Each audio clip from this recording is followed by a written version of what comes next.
Christina of Christina's Rate Roundup and Norcom Mortgage, and I am here on location in Washington, D.C. With us today we have Mike Fratantoni from the Mortgage Bankers Association, who we are very pleased to have here. Good morning. Welcome, Mike. Happy to be here. So we are here for the MBA's Single Family Rental Finance Summit. So I thought we'd start off by talking a little bit about the rental market in general and rental financing. What are some of the characteristics of this emerging market and kind of the rental market in general? Well, the biggest trend that we've been watching is the decline in the home ownership rate. So it reached a peak of about 69% back middle of last decade, fallen to about 65%. So each of those percentage points you can think of as 1 million households. Okay. So that's 4 million households now that are typically renting as opposed to owning their property. And one very, very interesting trend that we've seen is that they're choosing to rent single-family detached homes. So these are structure types that in the past have more frequently been owned than rented, but now we've seen this big chunk of households choosing to rent. So do you see this emergence of this new player in the market as something more of a positive or a negative? Are we happy that these homes are being filled, or is this going to have a negative impact on our first-time buyers, lenders, and realtors even? Well, the positive is certainly the fact that there is many fewer distressed properties on the market than there was a few years ago.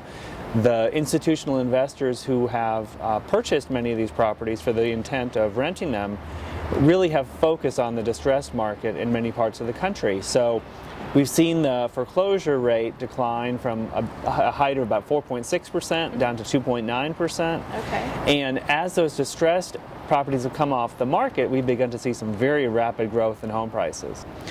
As that inventory continues to increase, I think buyers will have more options.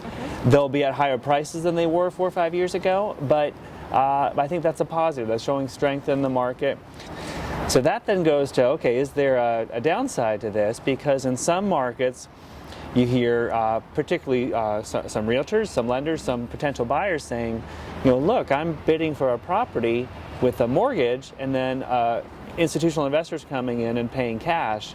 And for the seller, that's a tough choice, right? It's much easier to take the cash in hand as opposed to take a risk with a borrower who may or may not qualify in this now tighter credit environment. So that's something of a concern. I think it can probably be addressed. There's some things we can do to address that concern. And certainly getting all those distressed properties off the market has been a real positive. Now, if we can get into a little bit kind of what everyone is dying to hear about, rates and where they're headed and what we can expect. What are your thoughts on, the current economic outlook and what we can expect for rates over the next couple weeks or months? Even? Sure. We really see these 3 different trends which are going in different directions, and we're trying to stay on top of it. So one is, if you look at the broader economy in the U.S., really doing pretty well. So job market's improving, unemployment's coming down. We saw almost 200,000 new jobs last month. Yep. We think that's going to continue. Pace of manufacturing is picking up. Business spending is increasing. Retail sales are up. So everything really outside of housing seems to be doing pretty well. So that's one trend. The second trend is the housing market just is not very strong right now. So we've highlighted this for about 6 months that purchase applications are running about 15% behind where they were last year at this point. Same is true for existing home sales. And if you look inside of those data, the weakness is really at the lower end of the market. So for loans below $417,000, we're down that 15 or even 20% in terms of some buckets. If you look in the jumbo market, a lot of strength, a lot of growth. So up 10, even 20% in some portions of the jumbo market. What accounts for the difference? Well, on the jumbo side, you have a fantastic stock market right now. You've seen some really impressive gains, and I think higher income, higher wealth households are trading up on their houses because they have a bit more to work with at this point. At the other hand, you have a combination of factors. You have a still relatively weak entry-level job market, so people right out of college having trouble landing that first job. You have student debt growing very, very quickly and really being a hurdle to buying a home at this point. The increase in rates is probably more important at the lower end of the market than the higher end. So last year at this point we were at 3.5%, we're at 4.5% right now. And then you have these new regulations, particularly the qualified mortgage ability to repay, which I think is also going to be more likely to be binding on a smaller balance loan. Think about the 3% points and fees cap. Right. That's a bigger impact on a $200,000 loan than a $600,000 loan. So we're seeing this weakness in housing. And then the third trend are the international events, which are almost impossible to keep track of, but whether you think of the situation in Ukraine, weakness in China right now relative to the last couple of years, that's having an impact too. So the broader economic growth would say rates are going up, and the Fed is clearly reacting to that, tapering asset purchases, talking about raising short-term rates. The housing, they're keeping an eye on, but it's probably not enough to stop them.